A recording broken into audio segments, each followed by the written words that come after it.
सुरुवातीला तुम्ही या क्षेत्रात जेव्हा आल्या किंवा तुम्हाला वाटलं की आता तुम्ही प्रोफेशनली या क्षेत्रात काम करायला पाहिजे, तेव्हा तुमच्याकडे किती गुंतवणूक होती? मी जेव्हा ॲज अ मेकअप आर्टिस्ट म्हणून मी जसं आधी बोलली की 2019मध्ये मी सुरुवात केली. त्याआधी मला थोडं पैशांचं हे होतं की कारण घरून मला मिळणार होते, बट मला माझ्या पैशांमधूनच सुरुवात करायची होती. मग मी असाच थोडा 200-300 रुपयामध्ये केकचा कोर्स केला आणि मग मी केकचे क्लासेस घेतले आणि केकची ऑर्डर घ्यायची. कारण तो काळ लॉकडाऊनचा होता आणि तेव्हा बाहेरून काही ऑर्डर करत नव्हते लोकं. तर मग मी केकची ऑर्डर घ्यायची, तर त्याच्यामधून मी 42,000चे केक सेल केले होते आणि क्लासेस पण. मग तिथून मी पहिला माझा मेकअपचा सेटअप केला होता आणि व्हॅनिटी वगैरे परचेस केली होती आणि मग स्टार्ट केलं माझं काम. विचारायला आवडेल की तुमच्याबद्दल थोडंसं मला सांगा. माझ्याबद्दल सांगायचं म्हणजे मी आत्ता ॲज अ मेकअप आर्टिस्ट म्हणून काम करते आहे, थोडं इंटरनॅशनल लेवलला. बऱ्यापैकी माझे स्टेज शो पण झालेले आहे. त्याआधी मी एक आर्टिस्ट म्हणून पण काम केलेलं आहे. म्हणजे माझं पेंटिंग, आर्ट, रांगोळी असं मला खूप इंटरेस्ट होता आणि मी त्या फील्डमध्ये थोडं ग्रॅज्युएशन, पोस्ट ग्रॅज्युएशन पण केलं होतं. तर मी 2019मध्ये ॲज अ मेकअप आर्टिस्ट म्हणून माझ्या करिअरला सुरुवात केली आणि ते करत असताना या फील्डमध्ये पण मी थोडं इम्प्रूव्ह केलं पेंटिंग आणि आर्टच्या. तर असं माझं करिअरला सुरुवात झाली 2019मध्ये ॲज अ मेकअप आर्टिस्ट म्हणून. ओके. आणि ह्या एवढ्या सगळ्या 5-6 वर्षांच्या खडतर प्रवासानंतर तुम्हाला पहिला मेकअपचा जो आपला प्रोफेशनल प्रोजेक्ट असतो, तो कधी मिळाला? मला लगेच 2-3 महिन्यानंतरच एक चांगला प्रोजेक्ट मिळाला, जो की पहिला प्रोजेक्ट होता माझा. तर मी खूप हॅपी होती की फर्स्ट टाईम मला एवढं चांगली ब्राईड मिळाली. तुम्ही आत्ता एवढ्या पुढे आल्याच्या नंतर जेव्हा मागे पाहता, तर त्या वेळात तुम्हाला सर्वात महत्त्वाचा टप्पा कोणता वाटतो? महत्त्वाचा टप्पा जेव्हा मी निर्णय घेतला होता की मला आता मेकअपच्या फील्डमध्ये जायचं आहे, तो जो टप्पा आहे तेव्हा. कारण माझ्या डोक्यामध्ये खूप हे होतं. मी मातकाम पण करायची, मूर्त्या वगैरे बनवायची. या क्षेत्रात तुम्हाला सुरुवातीला कोणत्या अडचणी आल्या? सुरुवातीला तर माझ्या माहेरून सासरच्या लोकांचा तर सगळ्या गोष्टींमध्ये खूप सपोर्ट होता. त्यांच्या सपोर्टमुळेच मी एवढं 7 वर्ष लग्नानंतर पण शिकू शकले. पण माहेरची फॅमिली थोडी वेगळी, की त्यांचं म्हणणं होतं तू BEd केला आहे, GD केलं आहे आणि मग या फील्डमध्ये का जाते, तू काहीतरी जॉब कर ॲज अ टीचर म्हणून, कोणत्या तरी स्कूलमध्ये जॉईन हो असं. मग तो एक मला आठवतो तो एक प्रसंग. ओके. म्हणजे तुमचं करिअर ज्यावेळी महिलांना सासरचे जिथे अडवता तिथे तुम्हाला सासरच्यांनी एक सपोर्ट केला आणि त्याच्यामुळे तुम्ही आज एवढा नावलौकिक मिळवलेलं आहे.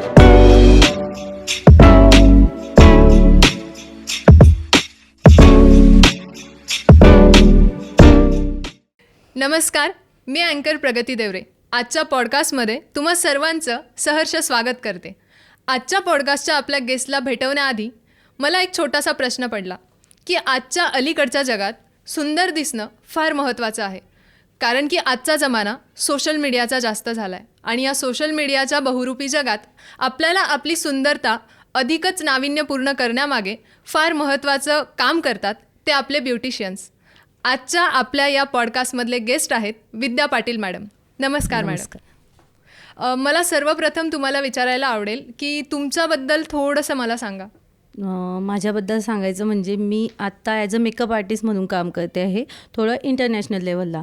बऱ्यापैकी माझे स्टेज शो पण झालेले आहे. त्याआधी मी एक आर्टिस्ट म्हणून पण काम केलेलं आहे. म्हणजे माझं पेंटिंग, आर्ट, रांगोळी असं मला खूप इंटरेस्ट होता आणि मी त्या फील्डमध्ये थोडं ग्रॅज्युएशन, पोस्ट ग्रॅज्युएशन पण केलं होतं. सो त्याच्यामध्ये पण मला इंटरेस्ट होता.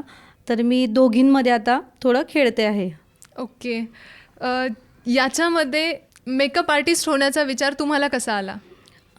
आधी मी 2013मध्ये BEd, GD असं आणि आर्ट टीचर डिप्लोमा दोघं मी लग्नानंतरच सर्व शिक्षण केलेलं आहे. 7 वर्ष मी शिकली लग्नानंतर. तर ते शिकत असताना मी क्लासेस पण घ्यायची. क्लासेस माझे सॅटर्डे संडे असायचे. ड्रॉइंग, स्केचिंग, मेहंदी, रांगोळी वगैरे असे क्लासेस घ्यायची मी. मग ते ग्रॅज्युएशन झाल्यानंतर माझ्या मनात असा विचार आला की आता काय करायचं, पुढे काय. तर मी समर वॅकेशन किंवा मग दिवाळीच्या सुट्ट्यांमध्ये असे क्लासेस सुरू केले आणि सॅटर्डे संडेच्या बॅचेस माझ्या सुरूच राहायच्या. बट मग मला असं वाटायला लागलं की या फील्डमध्ये मला थोडा स्कोप कमी वाटतो आहे. तरी मला पेंटिंगमध्ये पण खूप आवड होती आणि मेकअपमध्ये पण. तर मी 2019मध्ये ॲज अ मेकअप आर्टिस्ट म्हणून माझ्या करिअरला सुरुवात केली आणि ते करत असताना या फील्डमध्ये पण मी थोडं इम्प्रूव्ह केलं पेंटिंग आणि आर्टच्या. तर असं माझं करिअरला सुरुवात झाली 2019मध्ये ॲज अ मेकअप आर्टिस्ट म्हणून. ओके. आणि ह्या एवढ्या सगळ्या 5-6 वर्षांच्या खडतर प्रवासानंतर तुम्हाला पहिला मेकअपचा जो आपला प्रोफेशनल प्रोजेक्ट असतो तो कधी मिळाला? मला लगेच 2-3 महिन्यानंतरच एक चांगला प्रोजेक्ट मिळाला, जो की पहिला प्रोजेक्ट होता माझा. तर मी खूप हॅपी होती की फर्स्ट टाईम मला एवढं चांगली ब्राईड मिळाली आणि मी माझा बेस्ट देण्याचा प्रयत्न केला आणि ब्राईडला पण खूप जास्त माझं काम आवडलं होतं आणि तिथूनच माझ्या या फील्डला चांगलं ग्रीप बसली असं मी म्हणेल. अरे वा, क्या बात आहे. 2 महिन्यात लवकर हो. इतक्या लवकर यश मिळणं हे फार आणि कमी लगेचच आर्टिस्टच्या मी नशिबात कोर्सेस असतं. वगैरे पण घ्यायला स्टार्ट केलं. कारण माझं 10वीच्या सुट्ट्यांमध्येच मी वॅकेशनमध्ये थोडा मेकअपचा वगैरे कोर्स केला होता. नंतर मी दुसरे पण कोर्सेस केले ॲज अ मेकअप आर्टिस्ट म्हणून आणि मग मी सुरू केलं. मग ते मस्त. शिकवत असताना मी पण बऱ्याच गोष्टी शिकले. त्याच्यामधून बरेच वेगवेगळे क्लायंट हाताळायला मला मिळाले आणि तिथून पण मी बरेच शिकले त्यांच्याकडून. ओके. तुम्ही आत्ता एवढ्या पुढे आल्याच्या नंतर जेव्हा मागे पाहता तर त्या वेळात तुम्हाला सर्वात महत्त्वाचा टप्पा कोणता वाटतो? महत्त्वाचा टप्पा जेव्हा मी निर्णय घेतला होता की मला आता मेकअपच्या फील्डमध्ये जायचं आहे, तो जो टप्पा आहे तेव्हा, कारण माझ्या डोक्यामध्ये खूप हे होतं. मी मातकाम पण करायची, मूर्त्या वगैरे बनवायची, कारण ते माझा खूप आपण म्हणू शकतो आत्मा आहे. आर्ट म्हणजे मला खूप आवडतं आणि ह्या गोष्टीमध्ये ते सोडून याच्यामध्ये घुसणं, तो एक टप्पा मला खूप आठवतो आणि मागे वळून बघितल्यानंतर की तो निर्णय माझा योग्य होता असं मला वाटतं. ओके. तुमच्याकडे एवढे सगळे स्किल्स होते, तुम्ही एवढ्या मल्टी टॅलेंटेड होत्या, तरी तुम्ही या फील्डला निवडलं, ही खरंच एक मोठी बाब आहे. आणि जेव्हा आपल्यामध्ये मल्टी टॅलेंट असतं तेव्हा कोणत्या तरी एका फील्डला निवडणं हे फार अवघड हो, गोष्ट खूप अवघड असते. असतं. तुमच्यासाठी तो टप्पा फार अवघड असेल. या क्षेत्रात तुम्हाला सुरुवातीला कोणत्या अडचणी आल्या? सुरुवातीला तर माझ्या माहेरून सासरच्या लोकांचा तर सगळ्या गोष्टींमध्ये खूप सपोर्ट होता. त्यांच्या सपोर्टमुळेच मी एवढं 7 वर्ष लग्नानंतर पण शिकू शकले. पण माहेरची फॅमिली थोडी वेगळी, की त्यांचं म्हणणं होतं तू BEd केला आहे, GD केलं आहे आणि मग या फील्डमध्ये का जाते, तू काहीतरी जॉब कर ॲज अ टीचर म्हणून, कोणत्या तरी स्कूलमध्ये जॉईन हो असं. मग तो एक मला आठवतो तो एक प्रसंग. ओके. म्हणजे तुमचं करिअर ज्यावेळी महिलांना सासरचे जिथे अडवता हां. तिथे तुम्हाला उलटं सासरच्यांनी होतं इथं. एक सपोर्ट केला आणि त्याच्यामुळे तुम्ही आज एवढा नावलौकिक मिळवलेला आहे. याच्यामध्ये तुम्हाला महिला उद्योजक म्हणून कोणत्या कोणत्या आव्हानांना सामोरे जावं लागलं? महिला उद्योजक म्हणून तर मला तरी असं वाटतं, कारण मी आहे प्रॉपर जळगावची, तर त्या साईडला थोडं खेळवट भाग येतो. घराच्या बाहेर एखाद्या बाईने जाणं आणि ऑर्डरसाठी जाणं, मग टाईम नसतो फिक्स. त्यांनी दिलेला टाईम वेगळा असतो आणि तिथं आपण जर तिथं मॉडेलच किंवा ब्राईडच रेडी नसली, आलेली नसली, तर पूर्ण दिवस जातो. मग महिलांसाठी तो एक टास्क असतो, पूर्ण मॅनेज करून घराच्या बाहेर निघून, वेळ नसतो, अवेळी येणं. तर हा खूप मोठा टास्क होता माझ्यासाठी तरी. आणि मला असं वाटतं की माझ्या फॅमिली सपोर्टमुळे मला तो काही असा विशेष वाटला नाही. मस्त. जिथे फॅमिली सोबत असते किंवा जिथे आपल्या जवळच्या माणसांचा पाठिंबा असतो. ती ठिकाणं आपल्याला ते शिखर गाठायला आपल्याला जास्त मदत अवघड जात करतं. नाही. सुरुवातीला तुम्ही ह्या क्षेत्रात जेव्हा आल्या किंवा तुम्हाला वाटलं की आता तुम्ही प्रोफेशनली या क्षेत्रात काम करायला पाहिजे, तेव्हा तुमच्याकडे किती गुंतवणूक होती? मी जेव्हा ॲज अ मेकअप आर्टिस्ट म्हणून मी जसं आधी बोलली की 2019मध्ये मी सुरुवात केली. त्याआधी मला थोडं पैशांचं हे होतं, की कारण घरून मला मिळणार होते, बट मला माझ्या पैशांमधूनच सुरुवात करायची होती. मग मी असाच थोडा 200-300 रुपयामध्ये केकचा कोर्स केला आणि मग मी केकचे क्लासेस घेतले आणि केकची ऑर्डर घ्यायची, कारण तो काळ लॉकडाऊनचा होता आणि तेव्हा बाहेरून काही ऑर्डर करत नव्हते लोक. तर मग मी केकची ऑर्डर घ्यायची, तर त्याच्यामधून मी 42,000चे केक सेल केले होते आणि क्लासेस पण. मग तिथून मी पहिला माझा मेकअपचा सेटअप केला होता आणि व्हॅनिटी वगैरे परचेस केली होती आणि मग स्टार्ट केलं माझ्या कामाला. मस्त.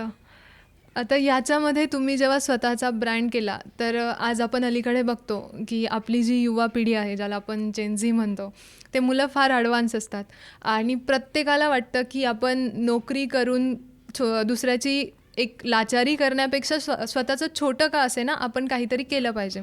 तर या अलीकडच्या काळामध्ये एक बिझनेसचा एक फॅड आलेला आहे. तर याच्यामध्ये तुम्हाला स्वतःचा जेव्हा तुम्ही ब्रँड केला तर तो एक्झॅक्टली कसा तयार केला? माझा ब्रँड करत असताना माझ्या डोक्यात एकच गोष्ट होती की मी पैशांच्या दृष्टीनं या फील्डकडे कधीच बघितलं नाही. कारण मला माहिती होतं की जेव्हा आपण सक्सेसफुल होतो आणि खूप हार्डवर्क करतो तर जे पण आपल्याला आउटपुट मिळतं ते एकतर चांगलंच असणार. जेव्हा आपण या फील्डमध्ये म्हणण्यापेक्षा कोणत्याही फील्डमध्ये तुम्ही जाता तेव्हा तुमचे 100% जेव्हा देता तेव्हा आउटपुट तुम्हाला काही ना काहीतरी मिळतं आणि ते चांगलंच मिळतं. तर तरुण पिढीला तर मी हेच सांगेल की तुम्ही जर एखाद्या बिझनेसमध्ये जर जात आहे तर तुमचं तेवढं हार्डवर्क करण्याचं तेवढं डेडिकेशनचं, कारण पैसे मिळतीलच रिटर्न मिळेलच याची कोणतीही आपल्याला हे नसते. म्हणून तेवढं डेडिकेशन आणि तेवढी जिद्द तर ठेवलीच पाहिजे की फक्त काम करायचं आहे. थोडे वर्ष आपल्याला हार्डवर्क रिटर्नची अपेक्षा न करता करावं लागेल. ओके. म्हणजे आता बऱ्याचदा आपण म्हणतो की पैसा महत्त्वाचा नाही आहे. बिझनेस सुरू करण्यासाठी तुमच्यामध्ये गट्स असले पाहिजे, Guts असले तुमच्यामध्ये ती इच्छाशक्ती असली पाहिजे आणि ती इच्छाशक्ती खरंच आपल्याला वरती घेऊन जाते, आपल्या बिझनेसला सक्सेस बनवते. हे आत्ताच तुमच्या तोंडून आपण ऐकलं. याच्यामध्ये तरुण पिढीने अशा कोणत्या 2-3 गोष्टी आहेत की ज्या लक्षात ठेवायला पाहिजे? तरुण पिढीने पहिल्यांदा तर डेडिकेशन पाहिजे एखाद्या गोष्टीचं आणि आपल्या कम्फर्टच्या बाहेर जाऊन काम करण्याची आपली तयारी पाहिजे. कारण कम्फर्टमध्ये राहून तर आपण सक्सेसफुल होऊ शकत नाही. म्हणजे तुम्हाला एक लिमिटेड सक्सेस मिळतं जेव्हा तुम्ही दिवस रात्र काम करण्याची आणि जो तुम्ही ठेवलेला आहे, जो मार्ग निवडलेला आहे तो मार्ग चालत असताना जे पण अडथळे येतात ते पार करण्याची तुमची तेवढी हे पाहिजे, जिद्द पाहिजे. जे एखादी अडचण आल्यानंतर तुम्ही लगेच शस्त्र टाकून दिले तर नाही मिळू शकत. आजच्या तरुण पिढीला मी हेच सांगेल की तुम्ही फक्त डेडिकेशन ठेवा, मेहनत करण्याची तयारी ठेवा आणि कामात सातत्य ठेवा. ओके. सातत्य हे फार महत्त्वाचं आहे. महत्त्वाचं आहे. आपलं काही नसण्यापेक्षा काही ना काही काहीतरी करत केलेलं असणं चांगलं. गरजेचं असतं. याच्यामध्ये तुम्ही या क्षेत्रात आल्याच्या नंतर तुम्हाला काय वाटतं, व्यवसायामध्ये कौशल्य महत्त्वाचे असतात की मार्केटिंग?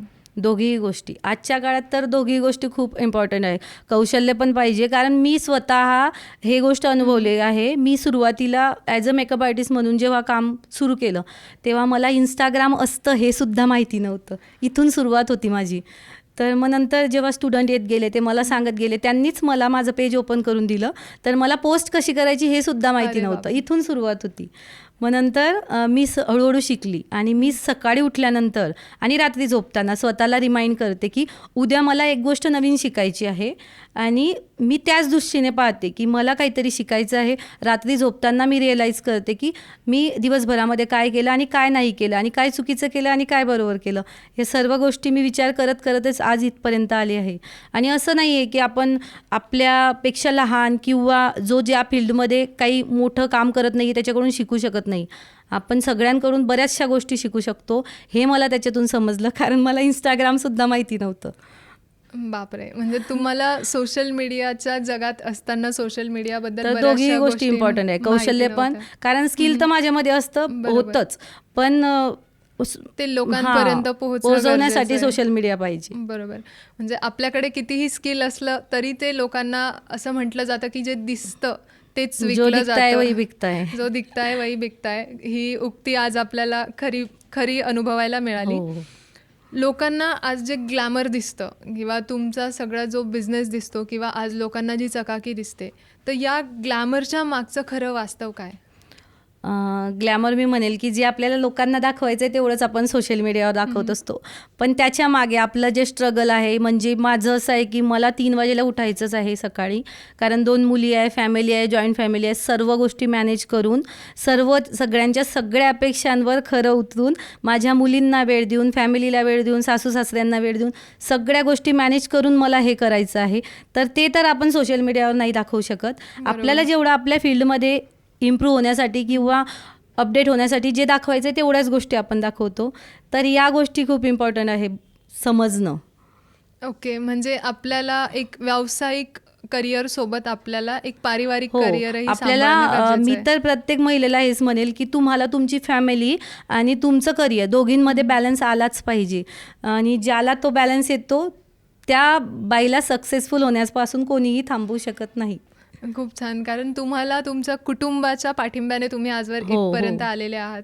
आणि याच्यामध्ये फक्त कौशल्य किंवा मार्केटिंग किंवा आपला व्यवसाय नाही, तर आपल्या जवळच्या लोकांचा पाठिंबा सुद्धा पाठिंबा. महत्त्वाचा आहे. या क्षेत्रात यशस्वी होण्यासाठी कोणते गुण आवश्यक आहे? या क्षेत्रात म्हणजे मेकअप ॲज अ हां, मेकअप yes. आर्टिस्ट म्हणून तुम्हाला या फील्डमध्ये जर यायचं असेल तर एक तर तुम्हाला मेकअपची आवड पाहिजे. तुम्हाला मेकअप थोडाफार तरी बेसिक तरी समजला पाहिजे. आणि त्याच्यानंतर आपण जसं म्हणतो की आत्ता जे आहे सोशल मीडियावर तुम्हाला तुमचं पेजवर अपडेट राहिलं पाहिजे. तुम्हाला काय आता सुरू आहे या फील्डमध्ये, कसे व्हिडिओ एडिटिंग होत आहे, कसं मॉडेल वर्क होत आहे, तुमच्या फील्डमध्ये अकॅडमी लेवलला जर काम करायचं असेल तर तुम्हाला काय काय करावं लागेल हे प्लॅनिंग करणं खूप इम्पॉर्टंट आहे. आणि त्याच्यासाठी तुम्हाला मेहनत, तुमच्या कामामध्ये सातत्य, जेव्हा तुम्ही प्रॅक्टिस डेली बेसवर करता तेव्हाच तुम्ही प्रो लेवलचं काम करू शकता. याच्यामध्ये आज बघतो आपण की मेकअप आर्टिस्टबद्दल बरेचसे लोकांच्या मनात गैरसमज असतात. मग ते त्यांच्या स्वभावाचे असतील, त्यांच्या कामाचे असतील, असतील. क्वालिटीचे असतील किंवा बऱ्याचशा गोष्टी असतील. तर या सगळ्या गैरसमजांबद्दल तुम्ही काय सांगाल? स्वभावाचे आणि क्वालिटीपेक्षाही ॲज अ मेकअप आर्टिस्ट म्हणून मी असं अनुभवलं आहे की लोकांची अशी टेंडन्सी आहे की ज्यांना काहीच येत नाही, म्हणजे जे शिकलेले नाही किंवा ज्यांना अभ्यासामध्ये किंवा असं इंटरेस्ट नाही आहे, त्यांना काही येत नाही, ते एक पार्लरचा कोर्स करतात. बरोबर. अशीच सर्वांची टेंडन्सी आणि मेंटॅलिटी आहे. पण या फील्डमध्ये आता एवढं खूप मोठ्या लेवलचं काम सुरू झालेलं आहे की आयब्रो वॅक्सिंग हे ते याच्या व्यतिरिक्त एक प्रो लेवलचं इंटरनॅशनल लेवलचं काम आता करत आहे बरेचसे मेकअप आर्टिस्ट. तर हा एक माइंडसेट लोकांचा चेंज झाला पाहिजे हे मला वाटतं. आणि मी या फील्डमध्ये यासाठीच घुसली होती की मला माझ्या फॅमिलीमधूनच हा माइंडसेट एक चेंज करायचा होता सर्वांचा. की माझ्या माहेरच्या लोकांचं जी टेंडन्सी होती की तू B.Ed केलेलं आहे तर तू जॉब कर, तर आता ते स्वतःहून मला म्हणता आणि ते माझे स्टेटस स्टोऱ्या लावतात की त्यांना खूप प्राऊड फील होते की आमची मुलगी, आमची बहीण आणि एवढ्या मोठ्या लेवलचं काम करते आहे. तर ते मला खूप आनंद होतो ते बघून. खूप छान. म्हणजे एक जो आपला खडतर प्रवास असतो तो काही काळासाठी असतो आणि लोकांची त्याच्यानंतर- मेंटॅलिटी चेंज होते. पण ते चेंज करण्यासाठी तुमच्यामध्ये पण तेवढं डेडिकेशन पाहिजे आणि तुम्ही पण काम तेवढं परफेक्टली केलं पाहिजे. बरोबर. तर लोकांच्या मनात तुम्ही जो सांगितला तो गैरसमज खरा आहे. कारण की आपण वास्तवात बघतो की ज्याला काही आलं नाही, 10वी-12वी झाली, कोर्स केला, तो मेकअपचा पण कोर्स करतो. ब्युटीच्या कोर्समध्ये एक ब्युटिशियन जो आहे, तर पार्लरचा कोर्स आणि प्रोफेशनल ब्युटिशियन या दोन्ही गोष्टी फार वेगळ्या आहे. आज आपण बघतो मोठे मूवीज असतील, सेलिब्रिटीज असतील, तर त्यांच्या मेकअपसाठी सुद्धा आपल्याला एक प्रोफेशनल ब्युटिशियनची गरज हायर पडते. करतात. तर हे एक वास्ट करिअर झालेलं आहे. फ्युचरमध्ये या गोष्टीला चकाकीच्या दुनियेमध्ये या गोष्टीला नक्कीच स्कोप आहे. स्कोप आहेच. या सगळ्या कठीण काळामध्ये तुम्ही ज्या गोष्टी पाहिल्या, तुम्ही ज्या बॅकग्राऊंडमध्ये आले, तर या काळामध्ये तुम्ही स्वतःला कसं मोटिवेट ठेवलं? ॲक्च्युली मी भगवद्गीता मला खूप आवडते ऐकायला आणि मी म्हणजे खूप स्पिरिच्युअल गोष्टी मला तिथून मिळतात. जेव्हा पण मला असं वाटलं की मी आता खूप थकलेली आहे किंवा मला काही सुचत नाही आहे किंवा काही, एकतर मी स्वामींना खूप मानते. मी आज इथपर्यंत पोचली आहे तर त्यांच्यामुळेच. आणि सेकंड की मला मोटिवेशन इथून मिळतं भगवद्गीतेमधून, तर मी ते रोज ऐकते. आणि जेव्हा पण माझं मेकअपचं नवीन बॅच सुरू होते, 1 महिन्याच्या गॅपनंतर मी नवीन बॅच सुरू करते, तर पहिल्या दिवशी मी सर्व ज्या पण आलेल्या आहे नवीन ब्युटिशियन, ज्यांनी कोर्स जॉईन केले आहे, त्या सर्वांना पहिल्याच दिवशी ग्रुप बनवून ती लिंक शेअर करते. आणि मग रोज त्यांच्या मागे लागून की तुम्ही ऐकली का. मग नंतर त्यांना रोज मोटिवेशनल गोष्टी टाकत राहते. आणि हे मग असं मी पण स्वतः मोटिवेट होते आणि त्यांना पण करते त्याच्यामधून. ओके. म्हणजे आपल्या कामाच्या तणावामधून आपल्याला मुक्त होण्यासाठी कुठेतरी एक दैवी अध्यात्म हवं. शक्तीचा आधार घ्यावा लागतो. हो. कारण आपण कितीही गडबडीत असलो तरी जेव्हा आपण आध्यात्मिक मार्गावरती जेव्हा आपण जातो, खूप थकलेले असलो आणि आपल्याला आता काय करावं असं सुचत नसलं, तेव्हा थोडा वेळ थांबून आपण तो विचार करू शकतो की आत्ता काय करायचं. तर भगवद्गीता अशी आहे की तुम्ही जेव्हाही तुम्हाला काही प्रश्न पडला तर तेव्हा तिथं उत्तर लगेच मिळतं तुम्हाला की आत्ता काय करायला पाहिजे मी त्या बरोबर. सिच्युएशनमध्ये. आध्यात्मिक मार्गावरती आपण जेव्हा जातो तेव्हा आपल्या मनालाही शांती शांती मिळते. मिळते. तुमच्या आयुष्यातलं या सगळ्या प्रवासामध्ये तुम्ही प्रेरणास्थान कोणाला मानता? प्रेरणास्थान माझे सासू सासरे आणि माझे हस्बंड तिघींना. ॲक्च्युली म्हणजे मी जे आहे आज ते त्यांच्यामुळेच आहे. कारण माझ्या माहेरची फॅमिली ते लोक शेतकरी आहेत. त्यांना असं एवढं हे नव्हतं. त्यांचं एक ड्रीम होतं की एक चांगला जॉब असलेला मुलगा बघायचा, ज्याला चांगला गव्हर्नमेंट जॉब पाहिजे, चांगलं पॅकेज वगैरे पाहिजे, सगळं फॅमिली बॅकग्राऊंड चांगलं पाहिजे, तसं बघून आपली मुलगी द्यायची. त्यांनी तेवढा विचार केलेला होता आणि त्यांनी चांगलाच केला त्यांच्या परीने.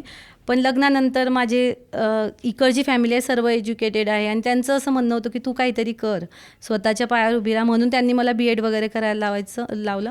मी माझ्या जे 4-5-6 महिन्याच्या मुलींना सोडून कॉलेज करायची. तर त्यांचा खूप सपोर्ट होता आणि माझ्या सासऱ्यांचं वेळोवेळी योग्य मार्गदर्शन की हे कर, हे करू नको. मी प्रत्येक हे त्यांना विचारते, माझ्या हस्बंडला, माझ्या सासू सासऱ्यांना. तर मला माहिती आहे की ते मला योग्यच सोल्युशन देतात त्यातून. त्याच्यामुळे ते माझे प्रेरणास्थान आहे. ओके, म्हणजे आपण अलीकडच्या समाजात पाहतो की लग्नाची वास्तविकता जरा बदललेली आहे आणि मुलींच्याही मनात गैरसमज असतात की सासू सासरे परिवार आला म्हणजे आपल्याला कुठेतरी आपल्या करिअरला एक अडथळा येईल.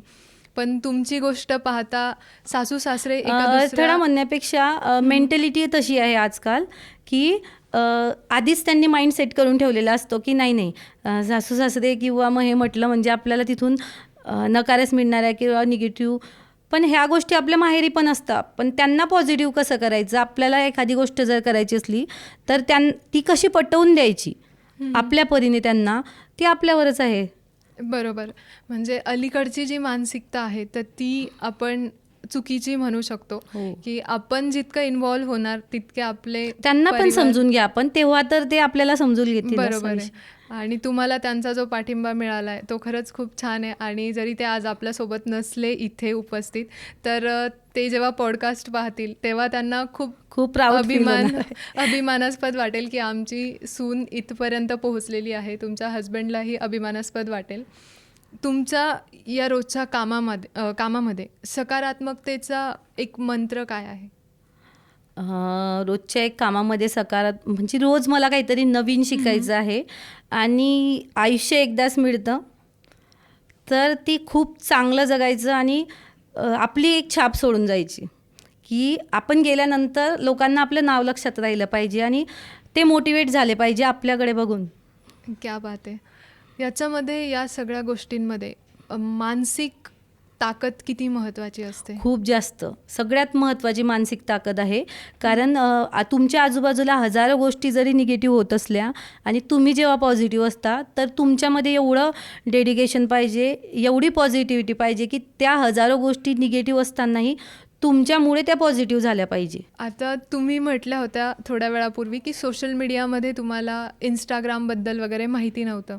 तर तुम्हाला माहिती नसतानाच्या काळामध्ये आणि माहिती झाल्यानंतरच्या काळामध्ये सोशल मीडियाचा काय प्रभाव पडला तुमच्या व्यवसायामध्ये आणि आयुष्यामध्ये? कारण जेव्हा मी ॲज अ मेकअप आर्टिस्ट म्हणून काम सुरू केलं तेव्हा माझ्या हस्बंडची कंडिशन होती की मी बाहेर कुठेही पाठी लावू देणार नाही की इथं मेकअपचे कोर्सेस घेतले जातात किंवा इथं पार्लर आहे असं.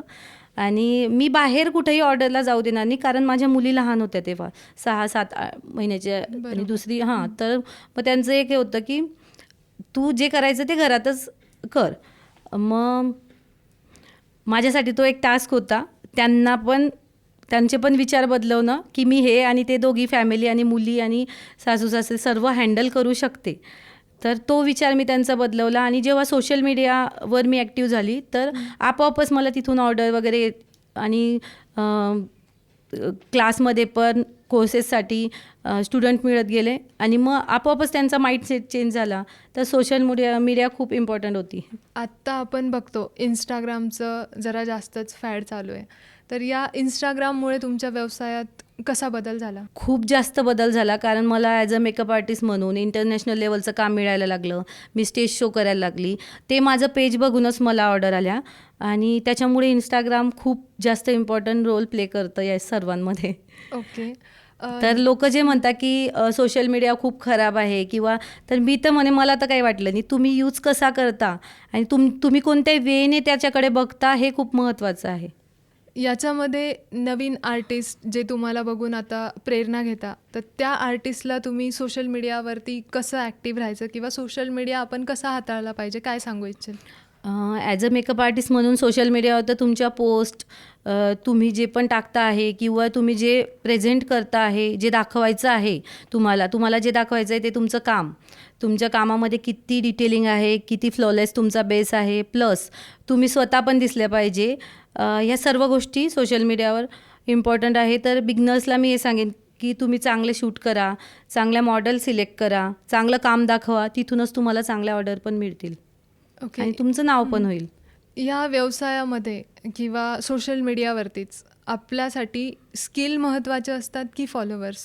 कारण की आपण बऱ्याचदा बघतो जास्त फॉलोवर्स आहेत म्हणजे लोकांची मानसिकता हो, आहे हो, ती हो. की जास्त फॉलोवर्स असले म्हणजे तो पर्सन स्किल्ड असला, तर ही गोष्ट कितपत खरी वाटते? नाही, मी तर स्किलला जास्त हे देईल. कारण एवढा क्राऊड आहे आता या फील्डमध्ये पण आणि सोशल मीडियावर पण, की आधी तर लोक तुमचं जे पण मेकअप आर्टिस्ट जे पण क्लायंट तुम्हाला हायर करणार आहे ते तुमचं काम बघता, ते तुमचं फॉलोअर्स नाही बघत. फॉलोअर्स खूप नंतर येतात. बरोबर. तर फॉलोअर्स तर तुमचं काम आहे, तुम्ही रेग्युलर बेसवर तुमचं काम दाखवताय तर ते आज नाही तर उद्या वाढणारच आहे. पण त्याआधी तुमचं कामामध्ये परफेक्शन पाहिजे. बरोबर. म्हणजे आपलं काम आधी व्यवस्थित असलं तर हो. लोकांपर्यंत जसं जसं जाणार ओके. तसं ते आपल्याला फॉलो करतीलच. Yes yes. या सर्वामध्ये तुम्हाला पर्सनल ब्रँडिंग किती महत्त्वाची वाटते किंवा या पर्सनल ब्रँडिंगवरती तुमचं काय मत आहे? पर्सनल ब्रँडिंग खूप महत्त्वाची आहे. कारण तुम्ही समोर दिसले पाहिजे. तुम्ही काम करता आहे, तुम्ही मेकअप केला आहे, हा मेकअप तुम्ही केला आहे, हे खूप गोष्टी किंवा पर्सनल ब्रँडिंगमध्ये तुम्ही प्रोडक्टचं पण बऱ्यापैकी नॉलेज देता. तर पर्सनल ब्रँडिंग खूप इम्पॉर्टंट आहे. तुमच्या आत्तापर्यंतच्या प्रवासामध्ये तुमच्यासाठी सर्वात अभिमानास्पद क्षण कोणता होता? अभिमानास्पद क्षण म्हणजे मी फर्स्ट टाईम स्टेज शो केला होता अमरावतीला. आणि अमरावतीच्या एका ऑर्गनायझरने जळगावमधून एका आर्टिस्टला as a makeup artist, international लेव्हलचे मेकअप आर्टिस्ट म्हणून तिथं बोलावणं ही गोष्ट खूप मोठी होती माझ्यासाठी. आणि त्या दिवशी मला खूप टेन्शन पण होतं कारण माझा फर्स्ट स्टेज होता. पण मी स्वामींना त्या दिवशी सांगितलं की माझ्याकडे 2 ऑप्शन आहे. एक तर आज या स्टेजवर स्वतःचा चांगला परफॉर्म करून पुढे नेणं आपल्या स्वतःला, किंवा मग आहे त्याच्यामध्ये खुश राहणं. तर मी हे निवडलं की मला त्या स्टेजवर चांगला परफॉर्म करायचं आहे. कारण मी फर्स्ट टाईम इतक्या 10,000 पब्लिक समोर परफॉर्म करत होती. तर ती खूप मोठी गोष्ट होती. आणि त्या एक दिवस मी असं ठरवलं होतं की एका मोठ्या शोमध्ये किंवा स्टेजवर मी असेल आणि मी ते श्रेय सर्व माझ्या सासू-सासऱ्यांना, माझ्या हसबँड यांना देईल. तर हा क्षण तो आहे असं मला वाटतं. खरंच ही बाब कौतुकास्पद आहे आणि तुमच्या चेहऱ्यावरचे एक्सप्रेशन्स आणि तुमच्या डोळ्यात जे आलेलं आहे तुमच्या डोळ्यात जे पाणी आलेलं आहे ते या गोष्टींचा पुरावा देत आहे. तुम्हाला तुमच्या आयुष्यात आजवर तर भरपूर पुरस्कार मिळाले असतील, पण जेव्हा तुमचा सुरुवातीचा काळ होता त्या काळात मिळालेला पहिला पुरस्कार आठवतोय का? पहिलाच पुरस्कार तर त्यांच्याकडूनच मिळाला आहे मला की तू खूप काम चांगलं करते आता. आणि ते प्रत्येकाला सांगता की आमची सून अशी, आमची सून तशी. आणि माझे हजबंड पण खूप कौतुक करतात. तर तोच सगळ्यात मोठा पुरस्कार आहे माझ्यासाठी पहिला. क्या बात आहे. तुमच्या हातून आजपर्यंत भरपूर विद्यार्थी घडलेत, तर त्या विद्यार्थ्यांमध्ये एखाद्या विद्यार्थ्याची यशोगाथा? ॲक्च्युली मी असा विचार करते की मी सकाळी रोज जेव्हा आपण देवपूजा करते तेव्हा हात जोडून देवाला हेच मागते की जो गरजू आहे, ज्याला खरंच गरज आहे आणि ज्याला खरंच शिकायचं आहे, काहीतरी लाईफमध्ये अचीव करायचं आहे, त्यांनाच माझ्यापर्यंत पोचव. मी रोज काही देवपूजा वगैरे करू शकत नाही, पण तीच माझी एक सेवा आहे स्वामींची. तर ते मी समजते. आणि खूप विद्यार्थी घडले आहे म्हणजे ज्यांना खरंच लाईफचा टर्निंग पॉईंट त्यांचा की खूप काही डिप्रेशनमध्ये असतील, काही टेन्शनमध्ये असतील की आता काय करायचं. तर ते मला म्हणतात की मॅडम खरंच तुमच्यापर्यंत स्वामींनी आम्हाला पोचवलं आहे आणि खूप घडले आहे. ते खूप म्हणजे मंथली 50-60 हजार आरामात कमवता माझ्या स्टुडंट. आणि मला खूप अभिमान आहे त्या गोष्टीचा. मस्त. ज्या वेळात आपले विद्यार्थी आपल्यासमोर काहीतरी काम करतात किंवा चांगला नावलौकिक मिळवतात, तर ती खरंच आपल्यासाठी एक अभिमानाची गोष्ट असते. यामध्ये या फील्डमध्ये तुमच्या फील्डमध्ये जे तरुण येऊ इच्छिता, तर त्यांच्यासाठी तुम्ही काय सांगू इच्छिल? त्यांच्यासाठी तर मी एक सांगेल की तुम्ही जे बघता की इतके पॅकेजेस असतात किंवा मी असं पण बघितलं आहे की बऱ्यापैकी बायका किंवा मुली किंवा त्यांच्या घरचे लोक त्यांना फोर्स यासाठी करतात की तू मेकअपचा एक कोर्स कर, एक जॉईन कर, कारण त्यांना ह्या गोष्टी दिसतात की एक मेकअप आर्टिस्ट एका ब्राईड मागे 1,00,000 कमवते, 70,000 कमवते, असे पॅकेजेस असतात म्हणून. पण तिथपर्यंत पोहोचण्यासाठी आम्हाला खूप मेहनत घ्यावी लागली आहे. आमच्या कामामध्ये तेवढं परफेक्शन आहे. तर मी बिगनर्सला हेच सांगेल की तुम्हाला तेवढं पेशन्स पाहिजे तुमच्यामध्ये. इथपर्यंत येण्यासाठी तुम्हाला खूप मेहनत करावी लागेल. लगेच तुम्ही 1-2 दिवसामध्ये एवढं प्रो लेवलचं काम शिकणार नाही आहे आणि तुम्हाला तेवढे लगेच पैसे पण समोरचा पे करणार नाही आहे. तर मी बिगनर्सला हेच सांगेल, म्हणजे आपल्या कामामध्ये परफेक्शन आणा आणि सातत्य ठेवा. बरोबर. आज आपण बघतो की कोर्सेस केले जातात, तर कोर्सेस ऑनलाईन ऑफलाईन दोन्ही मोडमध्ये असतात. तर कोर्सेस महत्त्वाचे वाटतात की प्रॅक्टिकल नॉलेज महत्त्वाचं वाटतं? दोघीही गोष्टी महत्त्वाच्या आहे, बट प्रॅक्टिकल नॉलेज खूप जास्त महत्त्वाचं आहे. जेव्हा कोर्सेसमध्ये तुम्हाला जे नॉलेज दिलं जातं आणि जेव्हा तुम्ही रिअल क्लायंटवर काम करता तेव्हा वेगळा अनुभव असतो. रिअल क्लायंट तुम्हाला वेगवेगळ्या स्किन टाईपचे, वेगवेगळ्या स्किन टेक्स्चरचे भेटतात. तर दोघीही गोष्टी इम्पॉर्टंट आहे, बट प्रॅक्टिकल नॉलेज खूप जास्त महत्त्वाचं आहे असं मला वाटतं. ओके. म्हणजे आपल्याला जेवढी आपली ज्याला आपण हात सफाई म्हणतो, तर आपला जेवढा हात साफ होणार, जेवढं आपलं कौशल्य वाढणार, तर तेवढंच आपल्यासाठी प्रॅक्टिकल नॉलेज त्या पद्धतीने महत्त्वाचं आहे. जेव्हा आपण करिअरला सुरुवात करतो, तर तेव्हा कोणत्या गोष्टींमध्ये गुंतवणूक करायला हवी?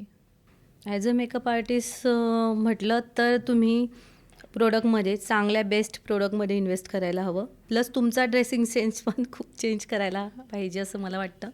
कारण तुम्ही प्रेझेंटेबल दिसले तर समोरचा तुम्हाला मेकअप आर्टिस्ट समजेल.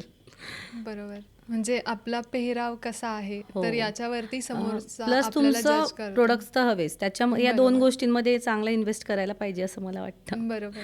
तुमच्या मते एका वाक्यात यशाचं सूत्र कोणतं? एका वाक्यामध्ये असं नाही सांगता येणार, पण एका वाक्यात जर सांगायचं झालं तर सातत्य आणि डेडिकेशन. तुमच्या या प्रोफेशनल कामाच्या व्यतिरिक्त आणखी कोणते छंद आहेत? पेंटिंग, मेहंदी, रांगोळी. मला आर्ट करायला खूप आवडतं. तर ती एक गोष्ट. जसं तुम्ही सुरुवातीला सांगितलंच होतं, मी तुम्हाला तेव्हा मल्टी टॅलेंटेड म्हटली होती, तर तुम्हाला सगळ्याच आर्टच्या ज्या गोष्टी आहेत त्याच्यामध्ये आवडतं. आर्टशी रिलेटेड सगळ्या गोष्टींमध्ये मला खूप इंटरेस्ट आहे. ओके. या सगळ्या करिअरमध्ये किंवा तुमचे छंद जोपासत असताना तुम्हाला कुटुंब आणि व्यवसाय यामध्ये समतोल कसा राखावा, याबद्दल तुम्ही काय सांगाल? दोघीही गोष्टी बॅलन्स ठेवाव्या लागतात. तसं आधीपासून मॅनेजमेंट लागतं आणि दोघी गोष्टी परफेक्ट करायला पाहिजे तुमच्या परीने. जितकं करता येईल तेवढ्या गोष्टी. बाकी तर त्या लोकांना पण एका पॉईंटनंतर समजतं की आपण पण थोडं एफर्ट घेतले पाहिजे आपल्या परीने, तर ते होता बॅलन्स आपोआपच. ओके. आणि तुम्हाला काम झालं, व्यवसाय झाला, कुटुंब झालं, या गोष्टीमधून जेव्हा थोडाफार वेळ उरत असेल, तर त्या वेळात तुम्ही तो वेळ कसा घालवू इच्छिता? तेव्हा मला चांगल्या चांगल्या स्पिरिच्युअल गोष्टी ऐकायला आवडतात. आणि जेव्हा मी शांत असली आणि मला वेळ असला किंवा खूप मी थकलेली असली तेव्हा एकतर मी जसं आधी सांगितलं, मग भगवद्गीता ऐकते, चांगल्या चांगल्या गोष्टी ऐकते. स्वयंपाक करत असताना, हे करत असताना चांगले भजनं वगैरे, तिथून मला चांगलं मोटिवेशन मिळतं. तुमच्या व्यक्तिमत्वाचा असा कोणता पैलू आहे की जो लोकांना माहिती नाही? कारण की तुम्ही बोलल्या होत्या की आपण सगळीच लाईफ सोशल मीडियावरती टाकत नाही. जी आपल्याला दाखवायची आहे ते आपण सोशल मीडियावरती टाकतो, पण त्यामागच्या भरपूर गोष्टी अशा असतात की ज्या लोकांना माहिती नसतात. तर तुमच्या आयुष्यात असा कोणता पैलू आहे जो लोकांपर्यंत पोहोचलेला नाही आहे किंवा त्यांना माहिती नाही आहे? मी खूप इमोशनल आहे. ती एक गोष्ट आहे जी मी दाखवत नाही. म्हणजे तुमच्यामध्ये इमोशन्स आहे आणि हे मला तेव्हा जाणवलं होतं जेव्हा तुम्ही बोलले की गरजू विद्यार्थ्यांना तुमच्यापर्यंत पोहोचवावं अशी तुमची प्रार्थना असते. तर खरंच त्यामधून तुमचा इमोशनल जो स्वभाव आहे तो दिसून येतो. तुम्हाला आयुष्यात सर्वात जास्त आनंद कशातून मिळतो? माझ्या कामातून आणि जेव्हा खूप मेहनती आणि खूप वाईट प्रसंगातून पुढे आलेले स्टुडंट जेव्हा माझ्याकडून शिकून काहीतरी चांगल्या लेवलचं काम करतात तेव्हा मला खूप आनंद होतो. स्वतःची अकॅडमी सुरू करायची असा विचार तुमच्या मनात कसा आला? मी जसं म्हटलं आधी की मी नवीन रोज स्वतःला रिमाइंड करते की आज मला नवीन काहीतरी शिकायचं आहे. तर मला जेव्हा वाटलं की नाही आपलं काम आपली मेहनत कुठंतरी कमी पडते आहे, आता आपण थोडं अकॅडमी लेवलचं काम सुरू करायला पाहिजे. मग मी तसा सेटअप केला आणि जे मी आधी शिकवत होती स्टुडंटला घेऊन बसून तसं मी थोडं मग इम्प्रूव्ह करून अकॅडमी लेवलचं काम सुरुवात केलं. ओके. आत्तापर्यंत तुमच्या हातून तुमच्या अकॅडमीमधून किती विद्यार्थ्यांनी ट्रेनिंग घेतलं आहे? मला असं वाटतं 5,000पेक्षा जास्त स्टुडंट आत्तापर्यंत शिकलेले आहे माझ्याकडे. आणि याच्यामध्ये तुम्हाला कोणती उपलब्धी सर्वात जवळची वाटते? ॲज अ मेकअप आर्टिस्ट म्हणून हां. ते मला खूप रिस्पेक्ट देतात आणि त्यांच्या लाईफमध्ये त्यांनी खूप जास्त मोठी गोष्ट जेव्हा अचीव केली तर सगळ्यात पहिला फोन मला असतो की मॅडम आज तुमच्यामुळे आम्ही इथपर्यंत आहे. एक म्हणजे आनंदाच्या क्षणात दुःखाच्या क्षणात त्यांना मी सर्वात आधी आठवते. ही माझ्यासाठी सगळ्यात मोठी उपलब्धी आहे असं मला वाटतं. खूप छान. तुम्ही आत्ता भरपूर स्वप्न जगलेले आहात किंवा तुमच्या ज्या प्लॅन केलेल्या गोष्टी होत्या त्या झालेल्या आहे. तुमचं बकेट लिस्टमधलं अजून असं कोणतं स्वप्न आहे जे जगायचं बाकी आहे? दोन स्वप्न आहेत की जे मी माझ्या मुलींना नेहमी म्हणते की तुमच्या नावावरून आम्हाला ओळखलं पाहिजे. एवढ्या मोठ्या लेवलचं तुम्ही कोणत्याही फील्डमध्ये जा पण तुमच्या नावावरून आम्हाला ओळखलं पाहिजे की हे स्वरा पाटील, पालवी पाटीलचे मम्मी पप्पा आहे असं. ते एक. आणि सेकंड की मला स्वतः एक ब्रँड बनायचा आहे की मेकअप आर्टिस्ट म्हटलं म्हणजे विद्या पाटील नाव समोर सगळ्यांच्या आधी डोक्यात आलं पाहिजे. एवढ्या मोठ्या लेवलचं काम मला स्वतःला घेऊन जायचं आहे एवढ्या मोठ्या लेवलपर्यंत. मस्त. या तुमच्या विजनसाठी तुम्ही पुढील 5 वर्षात काय करू इच्छिता किंवा पुढच्या 5 वर्षांचं तुमचं प्लॅनिंग कसं असणार?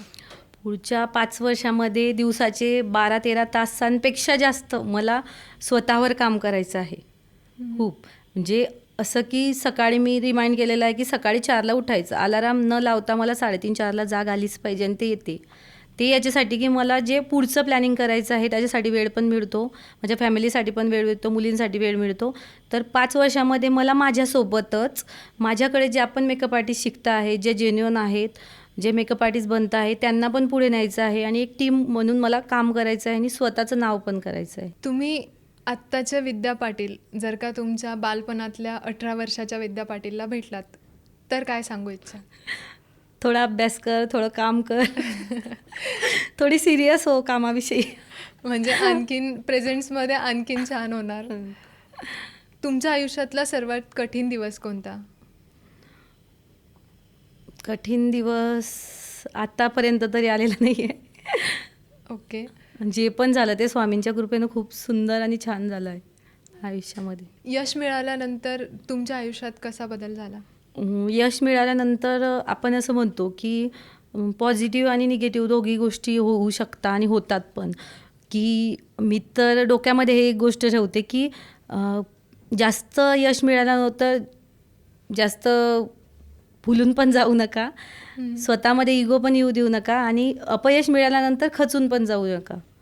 ओके. जेव्हा आपल्याला उडायची संधी मिळाली तर आपण आपले पाय जमिनीवर ठेवावे. बरोबर बरोबर. पैसा, प्रसिद्धी आणि समाधान यामध्ये तुम्हाला काय महत्त्वाचं वाटतं? समाधान. तुमच्या प्रवासातली अशी एक गोष्ट जी डोळे बंद केले की तुम्हाला आजही आठवते? मी केलेला पहिला स्टेज शो. तुम्ही जसं बोलला की तुमच्याकडे 5,000पेक्षा जास्त विद्यार्थ्यांनी ट्रेनिंग घेतलेलं आहे आणि तुमच्या ऑर्डर्स वेगवेगळ्या जिल्ह्यात, तालुक्यात असतात. तर तुमची मेन ब्रांच कुठे आहे? कारण की तुम्ही सांगितलं की गरजू विद्यार्थ्यांना तुमच्याकडे प्राधान्य दिलं जातं किंवा त्यांची भेट तुमच्यासोबत झाली पाहिजे. तर कोणी गरजू असेल तर त्याने तुमच्यासोबत संपर्क कसा साधावा? माझी जी मेन ब्रांच आहे ती जळगावमध्ये आहे आणि माझ्या इन्स्टा प्रोफाईलला जी विद्या पाटील 696 म्हणून आहे तिथं माझा नंबर वगैरे मेन्शन केलेला आहे. सो तिथूनच जे ॲडमिशन होतात ते होतात आणि दर 1 महिन्यानंतर माझ्या बॅचेस सुरू होता. याच्यामध्ये तुम्ही सांगितलं की तुम्ही इंटरनॅशनली पण केलेलं आहे काम, तर ते कसं केलं आहे? म्हणजे इंटरनॅशनल लेवलचे, इंटरनॅशनल लेवलचे बरेचसे क्लायंट मी हँडल केलेले आहे. शिकागोची एक क्लायंट होती रिसेंट माझी, तर तिच्या घरचे वेडिंग फंक्शन होतं. तर मेकअप खूप आवडला होता त्यांना आणि त्यांनी ऑनलाईन माझ्याकडे कोर्स पण केला होता नंतर सेल्फ मेकअपचा.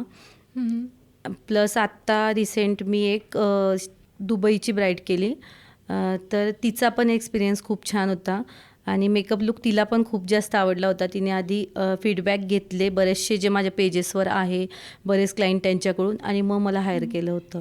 तर ते 2 अनुभव खूप छान होते माझ्यासाठी. क्या बात आहे. म्हणजे भारतीय पाऊल नेहमीच पुढे पडत असतं, याचा एक छान असा अनुभव तुम्ही सांगितला. तुम्ही आजच्या या शोमध्ये आलात, आजच्या पॉडकास्टमध्ये आलात, तरुण पिढीला एक मोटिवेशन दिलं, मार्गदर्शन केलं आणि तुमच्या प्रवासामधून जे तुम्ही अनुभव घेतले, तर ते अनुभव तुम्ही सगळ्यांसोबत शेअर केले. तर ही गोष्ट सगळ्यांसाठी नक्कीच प्रेरणादायी राहील. प्रत्येकाला त्यांच्या प्रवासामध्ये एक काहीतरी